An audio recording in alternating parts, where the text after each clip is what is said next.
उसने अपने नूर से जिसकी तस्वीर बनाई, अपने नूर से, अपने नूर से जिस रब ने अपना महबूब बनाया, उस महबूब के हुस्न का आलम ये कि जिस किसी ने देखा उसने यही कहा कि इनके जैसा पहले कभी देखा ही नहीं था।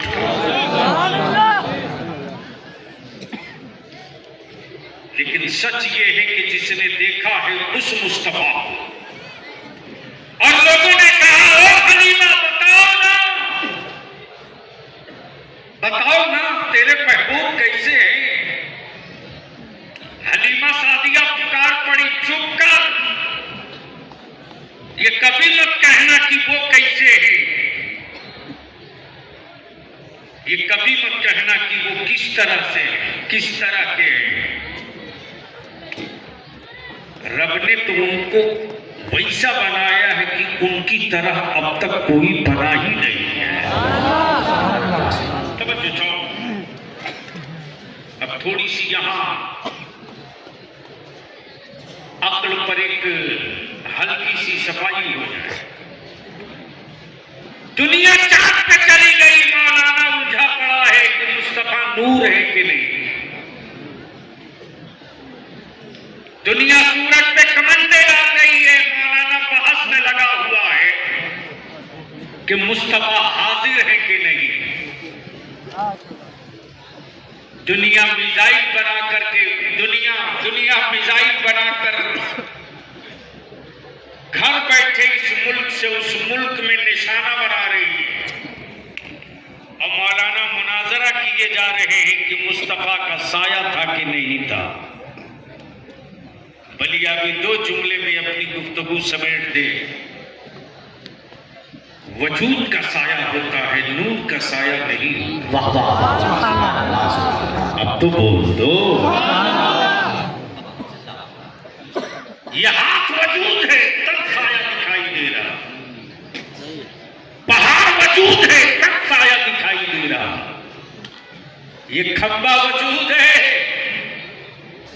तब साया दिखाई दे रहा, ये कपड़े का शामियाना वजूद है तब साया दिखाई दे रहा। अमा वजूद का साया होता है, नूर का साया नहीं होता। वजूद मुस्तफा का है लेकिन वजूद में जलवा नूर का है। इसलिए किसी सहाबी ने मुस्तफा का साया नहीं देखा, इसलिए कि वजूद का नहीं साया होता है, नूर का साया नहीं होता। अब इसको यही रोक लीजिएगा, थोड़ी देर के लिए फिर लौट के आओ।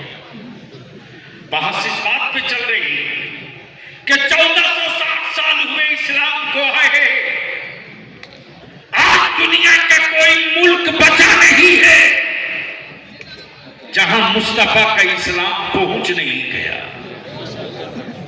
बोलो पहुंचा है कि नहीं पहुंचा?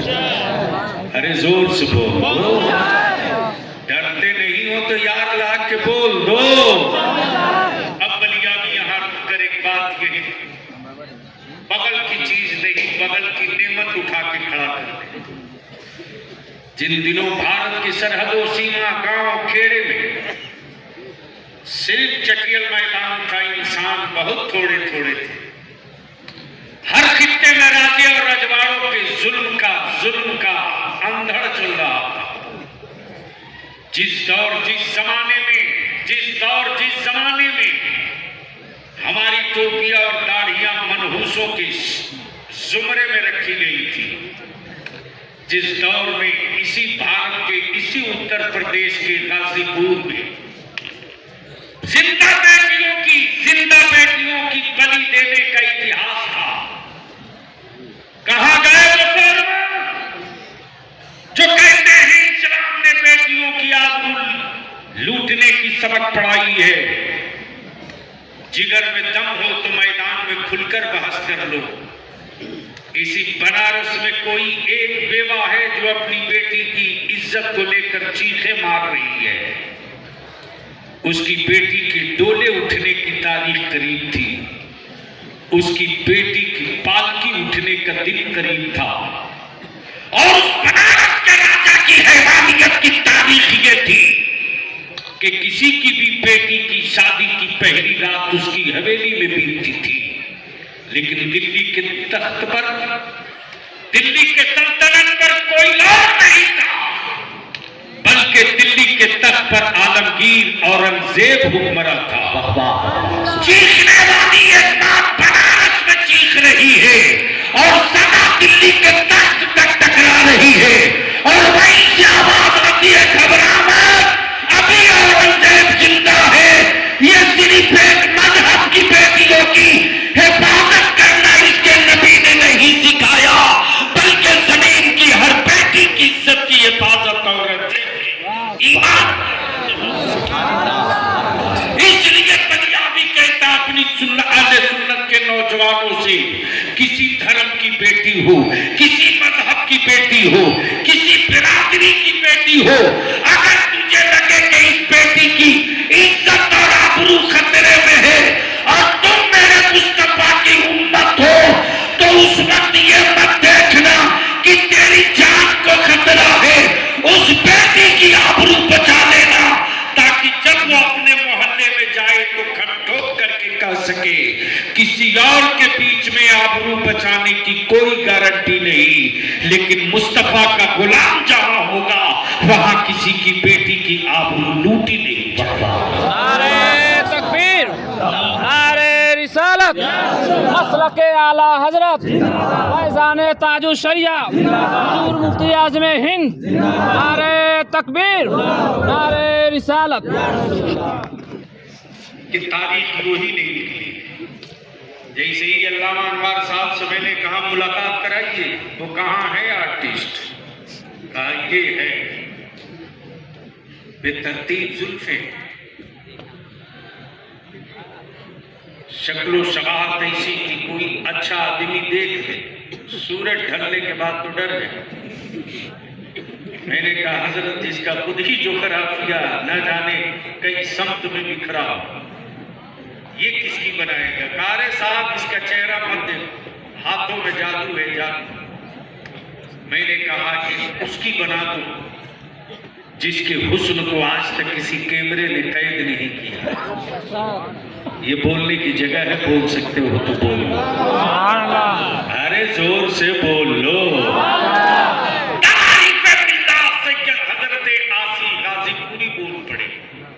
या रसूल अल्लाह सलाम, तुम्हारे हुस्न की तस्वीर कोई क्या कीजिए, नजर ठहरती नहीं, आरिज़ मनोवर। मैंने कहा किसकी बना सकते हो? बोला भारत के प्रधानमंत्री की बोलो, 1 मिनट में बनाओ। मैंने कहा किसकी सेंगिल से बनाओ? कहा कि फौजी कहो, फौजी बना दो। रेलवे स्टेशन का यात्री कहो, वो भी बना दो। चीते से खेलता हुआ भी बना दो। मैंने कहा गलती से चीता अगर पंजा मार दे तो? बोला जब वो खुद डायरेक्ट उसके करीब नहीं दे तो मैं क्यों करूं? मैंने कहा और किसकी बना सकते? बोला मौलाना खालिद की 1 सेकंड में बना दो, मौलाना अनवर साहब की 5 मिनट में बना दो। मैंने कहा सूफी साहब की गुलाम का तो और आसान, जब कहो तब बना दो। मैंने कहा कहाँ बना दो? कहा दीवार पे बोलो बना दूंगा, कागज पे बोलो बना दूंगा, पत्थर पे बोलो बना दूंगा, पत्ते पे बोलो बना दूंगा, कपड़े पे बोलो बना दूंगा। मैंने कहा एक तस्वीर पानी पे बना दो। जोर से मैंने कहा एक तस्वीर पानी पे बना दो।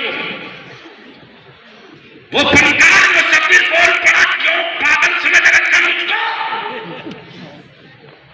आज तक कोई तस्वीर पानी पे न बन सकी। मैंने कहा तो डुप्लीकेट मुसव्विर है। ओरिजिनल और मुसव्विर हकीकी मेरा परवरदिगार है।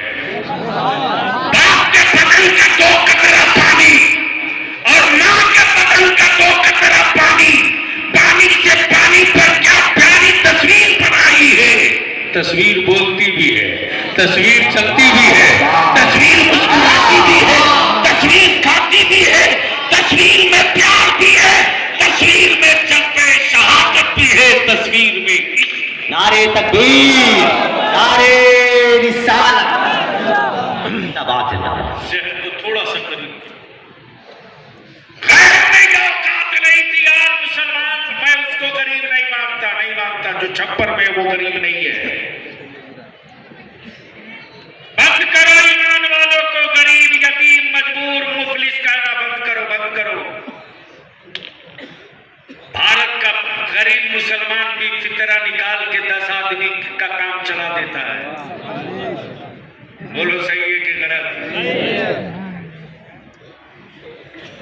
लेकिन क्या गजब की बात है साहब, आज मेरे मोहल्ला में रात को पहुंचा 3 साढ़े 3 बजे भी हाथ मिला के बाद, और उस दिन अहले सुन्नत के लिए एक बहुत काली जख्म लगी थी भारत उत्तर प्रदेश में। बलिया भी खुद उस वक्त अपने आप नहीं था। जैसे ही मैं 3 साढ़े 3 बजे उतरा, सुल्तानुल हिंद की चौखट चूम करके जैसे ही मैं अपना रुदा बेगम सुनाकर वापस लौट रहा, घेर लिया मांगने वालों ने। ये सोशल मीडिया वाले बख्शते थोड़ी है, लेकिन इतनी बातें तो बलिया भी खम ठोक के कह रहा है। हम अपने उलमा से विनती करके हाथ जोड़ के अपील करूंगा, अगर हम एक ना हुए ना तो हमारे बच्चे कभी एक नहीं हो पाएंगे। अगर हम अपने जुब्बे और पगड़ी के साइज को लेकर खड़े रहे तो हमारे बच्चों को चौराहों पर नहीं हर गली में पीटे जाएंगे। लेकिन इतनी बात तो बलियावी को फख्र के साथ कहने की इजाजत दो। बलियावी खूब जानता है कि जिस दिन पेशी नहीं, हर शहर से मेरा आलिम सर पे अमामा और जुब्बा पहनकर निकल जाएगा ना, उस दिन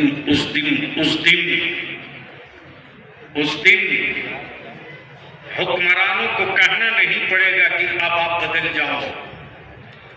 बारी से पैगंबर का फौज देखकर जब अंग्रेज बदल सकता है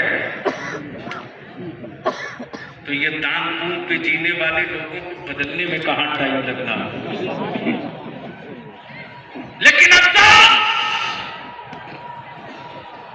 अरे मुसलमान तू सिर्फ एक काम कर दे, एक निकाह तो सस्ता कर दे। वाह वाह वाह। हमें इस दारुल उलूम को कॉलेज बनाने में हुकूमत के सिक्के नहीं लगेंगे।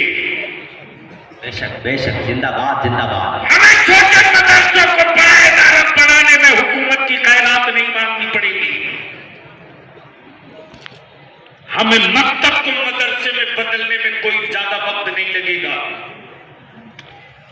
एक एहसान कर दो, निचलौल, गोरखपुर, हाटा और कप्तानगंज सिसवा के ईमान वालों, अहले सुन्नत की मस्जिदें गिन लो। अहले सुन्नत का गांव गिना जाएगा। अहले सुन्नत की मस्जिदों का इमाम गिन लो। अहले सुन्नत की मस्जिदों का सेक्रेटरी और मतवल्ली गिना जाएगा। अहले सुन्नत के मदरसे गिन लो। हमारे उलमा गिन लिए जाएंगे और सबको मिलाकर एक महापंचायत बना दो। और उस महापंचायत का एक लक्ष्य, एक उद्देश्य, एक एजेंडा, निकाह को सस्ता करो, निकाह को आसान करो, निकाह को इतना सस्ता आसान कर दो कि बेटियां बोझ न बने, बेटियां इस्लाम की जरूरत बने। 250, 300, 200, 150 स्कॉर्पियो लेकर बारात में जाने वालों, अब रहम कर दो, अब बंद कर दो। इसी पैसे को बचा दो और बचाकर अपनी औलादों को पढ़ा दो। सिर्फ 5 साल दे दो, सिर्फ 5 साल। 6 साल की जरूरत नहीं पड़ेगी, सिर्फ 5 साल दे दो।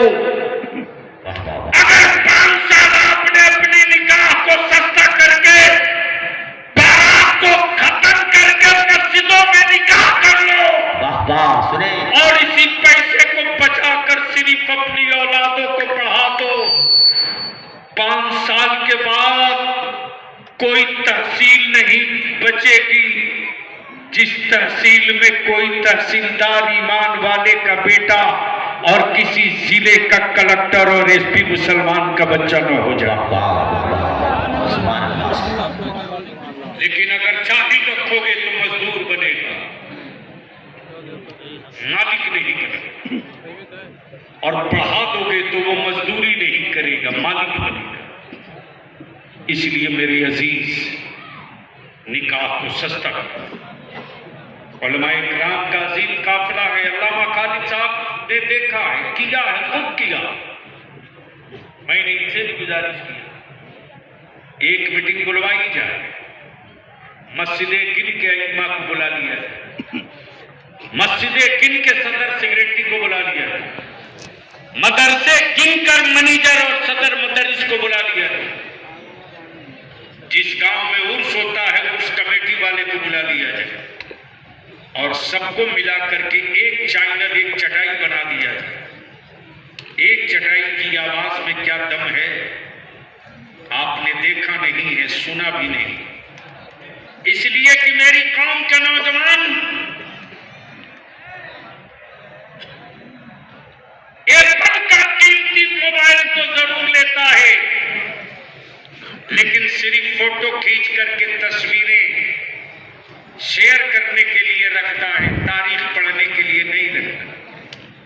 चले जाओ हमारे दलित भाई के मोहल्ले में, चले जाओ अति पिछड़ा भाई के मोहल्ले में, किसी की हिम्मत नहीं है कि बिला वजह कॉलर पे हाथ डाल दे, तुरंत डाउनलोड करके भारत का संविधान पढ़ के कानून बता देगा। लेकिन हमारे बच्चों से तो आजकल मोहल्ले के कुत्ते परेशान।